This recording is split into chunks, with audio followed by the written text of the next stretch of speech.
ठीक है, क्योंकि मैंने उसको एक्सप्लेन कर दिया था। और हाँ, फिर इसके बाद बड़ा इम्पोर्टेंट कलम का भी पकड़ने का एक अंदाज है, जो मैंने अकीला से डिस्कस ही करा था एक्चुअली, कि वो ऐसे ये सर ने एक बार बता दिया, उसके बाद हम सब भूल गए। अब हम टेढ़ा मेढ़ा, मैं देख रहा हूँ कुछ लोग बिल्कुल ऐसे ही लिख रहे हैं, ऐसे लिख रहे हैं, तो मैं कॉन्शियस एफर्ट करता हूँ कि वो हम कलम को ऐसे उस तरह से पकड़ें जैसे मैंने चौक को एक्चुअली पकड़ा हुआ। वाह तो कलम को कलम सर इसका उर्दू में क्या कह सकते हैं? कलम दो उंगलियों की मदद से पकड़े। गिरफ्त कलम। हाँ, कलम की गिरफ्त, कलम हाँ। जैसे पहले जो चीजें हमें चाहिए उनकी भी प्रिपरेशन होती है, कलम और हाँ, स्याही और जी जी, कागज है। ये सब चीजें थी। लेकिन वो तो उस्ताद जी ने हमें प्रोवाइड कर दी ना, सॉर्ट ऑफ, तो हमने बनाया कुछ नहीं। तो आप लोग सुनेंगे और नबील बोलेंगे। Yes. हम ये प्रैक्टिस करने जा रहे हैं। Thank you sir. ओके, और बताएं? नहीं मैं बताता हूँ। ओके, गिफ्ट हो गई, ठीक है।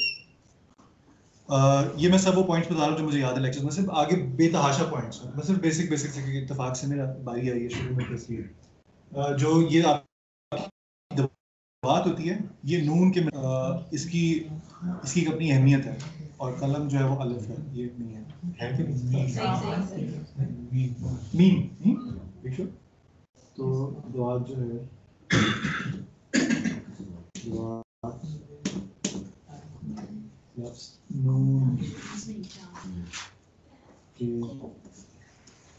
साथ है, इसका मतलब क्या होता है और फिलोसॉफिकल मीनिंग क्या है, ये थोड़ा सा मैं भूल जाऊंगी। Thank you sir. प्लीज, परेशानी जो है वो समंदर में छलांग लगाने से पहले होती है। जब छलांग लगा के बाहर निकल आते हैं फिर सुकून कोशिश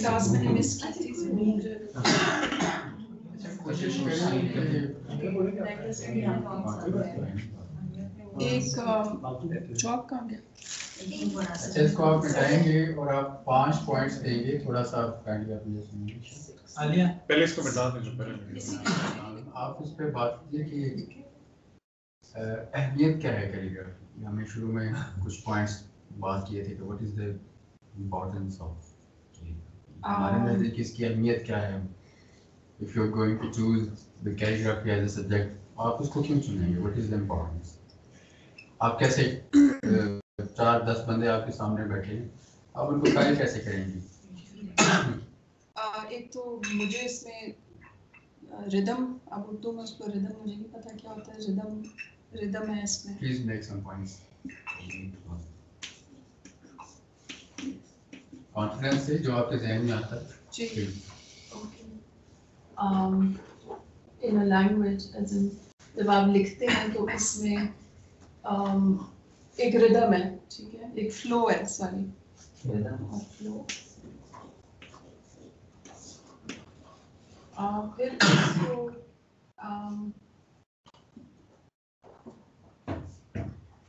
जो आपने कलम का एक बार बताया था कि कलम स्टार्ट्स विद वो बैम्बू, लकड़ी की अहमियत, एंड वो फिर स्पिरिचुअलिटी एस्पेक्ट उसका आ जाता है। Oh sorry, the class is here.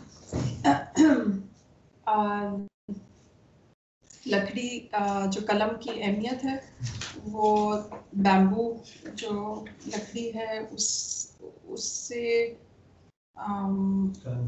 कलम, हाँ, कलम की अहमियत, एंड बेसिकली स्पिरिचुअल एस्पेक्ट उसका, from my point of view, spirituality. और इसको स्पिरिचुअलिटी के लिखिए।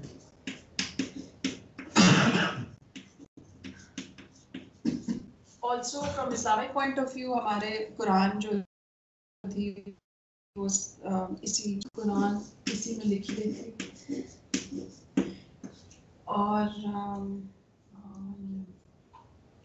रिदम है, फ्लो है, and of course rhythm flow तो है ही, and then it's basically beautification of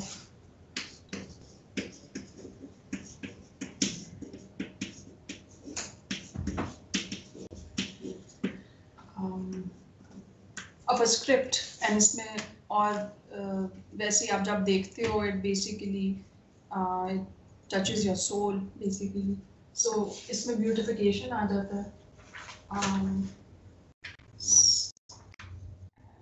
Also it's very starts with a dot. Dot की significance for myself. I mean it's very I would say calculating, right?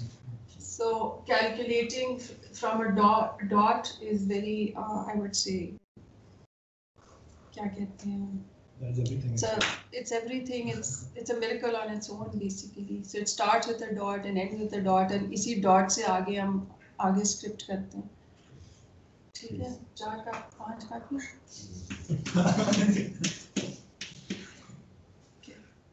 आप देखिए heading जमालियाती वजूद. Any 5 sentences or जितना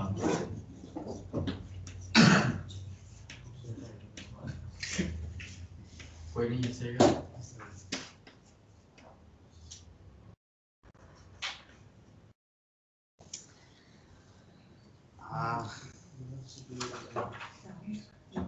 calligraphy जो है basically इसको खत्ताती आम लफ्ज़ों में कहते हैं, इल्म ख़त कहना चाहिए उसकी वुसअत की एतबार से. ये बेसिकली एक इल्हामी किताब के जमालियाती हुस्न उसको एक खूबसूरत करने के लिए यूज़ की जाती है, लेकिन इसकी अहमियत सिर्फ उसकी ब्यूटिफिकेशन या सिर्फ उस चीज़ से नहीं है जो आंखों को नज़र आती है. ये बहुत सी इल्हामी राज और नॉलेज को जानने के लिए भी होती है. कैलीग्राफी की अहमियत ये है कि इसमें हर चीज़ बड़ी प्रोपोर्शनेट होती है.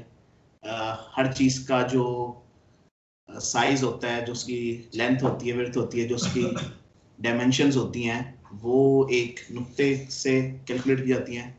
हर रस्मुल ख़त में, हर स्क्रिप्ट में वो नुक्ते की लेंथ डिफरेंट हो सकती है, और ये कितनी लेंथ किस लफ्ज़ की रखी जाएगी, किस अलिफ की 4 नुक्ते हो गए, 6 नुक्ते होंगे, बे की कितनी होगी, लाम की कितनी होगी, ये सारी इसके पीछे सारी इरफानी बातें हैं जो बुजुर्गों ने दी हैं, जिसके ज़रिए फिर सारे ख़त डेवलप किए गए हैं.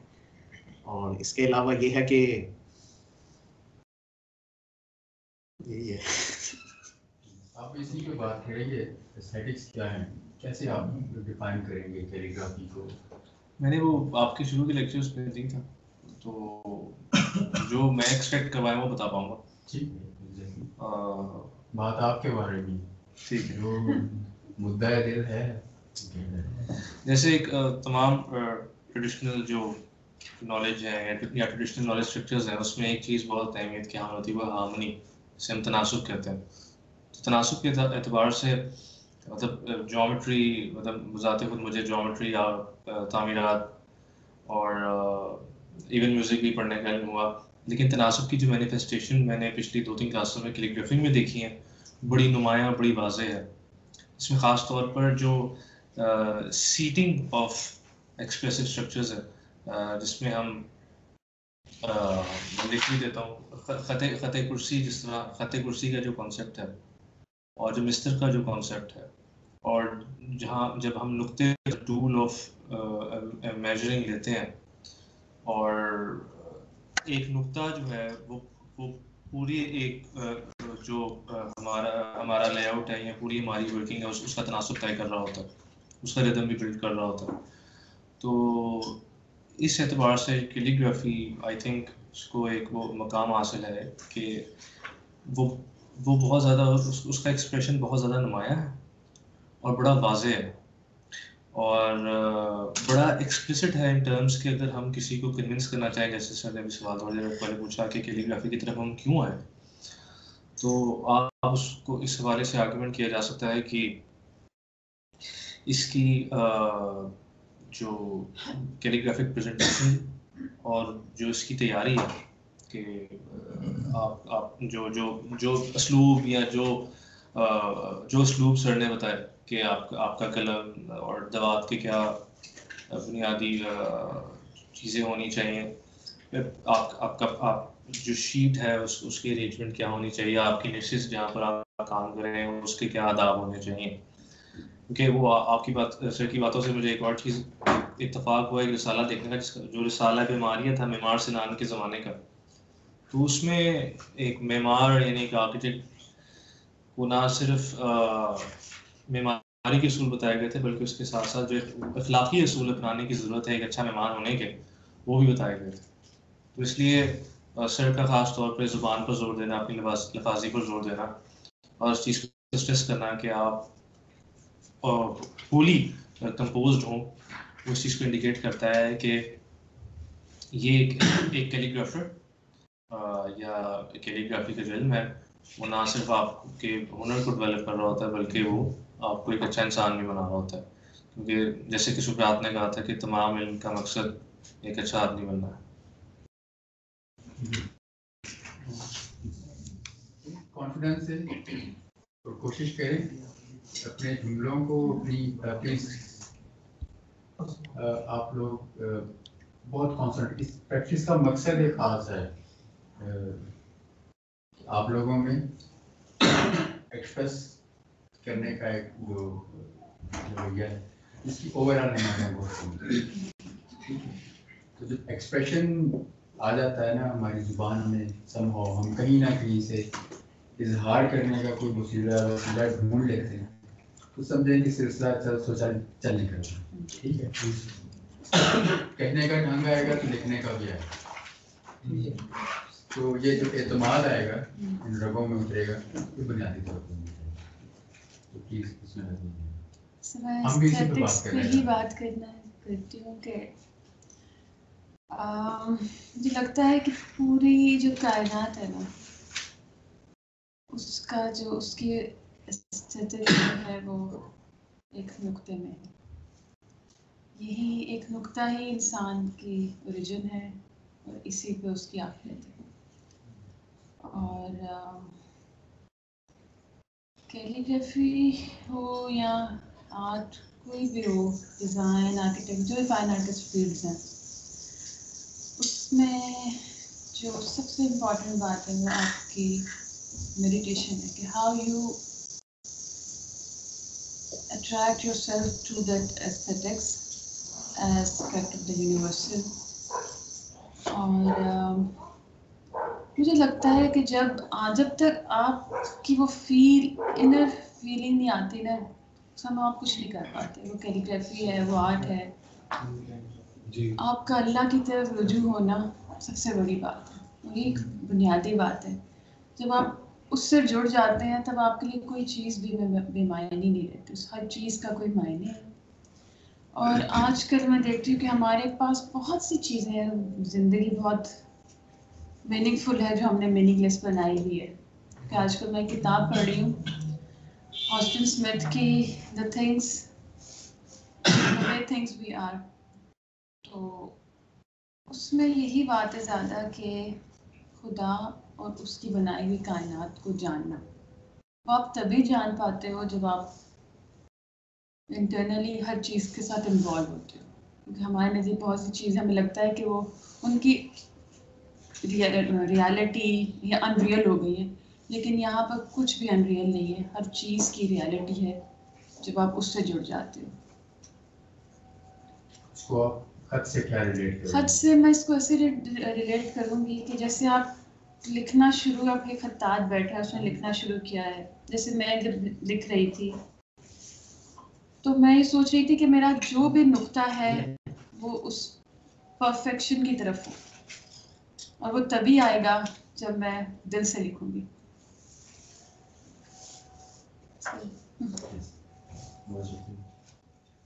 तो फिर हमें पता भी चले कि अभी तक आपने क्या सीखा है, बातों को कितना उतारा अपने अंदर, मुझे तो पता चलना चाहिए।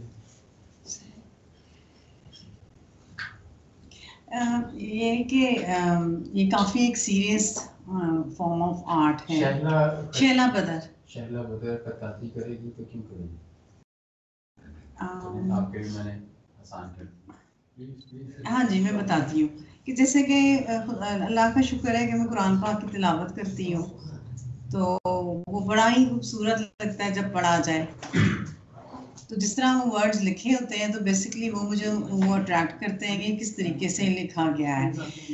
और बाकी कुछ थोड़ा सा मुझे शौक़ है कि मैं उर्दू की लिखाई मेरी अच्छी है कि मैं इसको लिख सकूं। और अब जो आपने माशाल्लाह हमें जो कुछ बताया है उसके मुताबिक इस तरह पता चलता है कि ये खताती जो है इंसान की एक बड़ी ही इनर बीइंग और इनर स्पिरिचुअलिटी से रिलेटेड है और इसके शौक़ होना बहुत ज़रूरी है। और जैसे आपने कहा था कि एक लफ्ज़ की फॉर्मेशन होती है तो इंसान के दिल के अंदर जितनी सच्चाई और सफाई होती है वो महसूस करता है, वो ही उसके काम में ज़ाहिर होनी चाहिए। या खताती करते करते वो एक बेहतर इंसान, बेहतर इंडिविजुअल या ह्यूमन बीइंग बन सके। और बाकी जो इसके सारे वो हैं, इसकी जो प्रॉपर फॉर्म है और एक इसका डिसिप्लिन है, उसको मद्देनज़र रख के और अपने आप को एक कंपोज करके, यानी कि आप एक ऐसे खामखा की लकीरें नहीं बना सकते। वो नुक्ते के अंदर रह के जितना लाइन है पे जो सतह हर्फ है जो कि लाइन के ऊपर वर्ड्स लिखने हैं उनको माइंड में रख के वो लाइन के नीचे ना जाए और फॉर्मेशन को अपने माइंड में रखें कि ये आपने किस तरह वर्ड को फॉर्म करना है। तो वो सारा आएगा आपकी माइंड की कंसंट्रेशन से, हाथ की कंसंट्रेशन से और आपकी जो है इनर वो एक शौक से ही वो एक आइडिया एक उभरेगा। और उसमें जाहिर है जितना इंसान वक्त निकाले, जितना उसमें इम्प्रूव करना चाहे, वो हर एक की अपनी कोशिश और अपनी जुस्तजू है कि अगर किसी को किसी चीज़ की जुस्तजू है उसके शौक़ में आगे जो करना चाहे उसके इट्स एंडलेस, कुछ सीखना इट्स इन्फिनिट मेरे ख्याल से। और जैसे कीला ने कहा है कि वो सारा ज़िंदगी को इंसान खामखा बेमायनी बना लेता है, तो वो हर चीज़ में रंग है और खूबसूरती है और हर चीज़ में एक फॉर्म है, हर चीज़ की एक वजह है, एक वजूद है। और ये जैसे कि दुनिया ही एक बड़ी खूबसूरत जगह है जहाँ पे हम कुछ कर सकें तो बहुत अच्छा है, अपनी अपनी कोशिश। क्लास में से अभी एक बंदे हैं, एक स्टूडेंट हमारा, उन्होंने बहुत चौल नज़रों से देखा है कि मेरी बात करनी है। अब मैं सोच रहा हूँ कि मैं उठाऊँ या ना उठाऊँ। ऑनलाइन लोगों में से जो हैं काइंडली कोई बोलना चाहेगा इस पे? वो ऑनलाइन फंस गया, कुछ फ्रीज हो गया, हैंग हो गया, शेला की इलेक्शन चला जो है वो अमर हो गया। आपकी गुफ्तगू जो है ना, ये आपकी समझे कि मेरी तरफ से ग्रेड्स जाएंगे आपके। यस सर, ये थोड़ा सा ध्यान में रहे। कोशिश करें कि एक अच्छी कोशिश अगर उठ के आए वहाँ पे आपको जगह मिली है तो एक अच्छी लफाजी, एक अच्छा एक्सप्रेशन जो है वो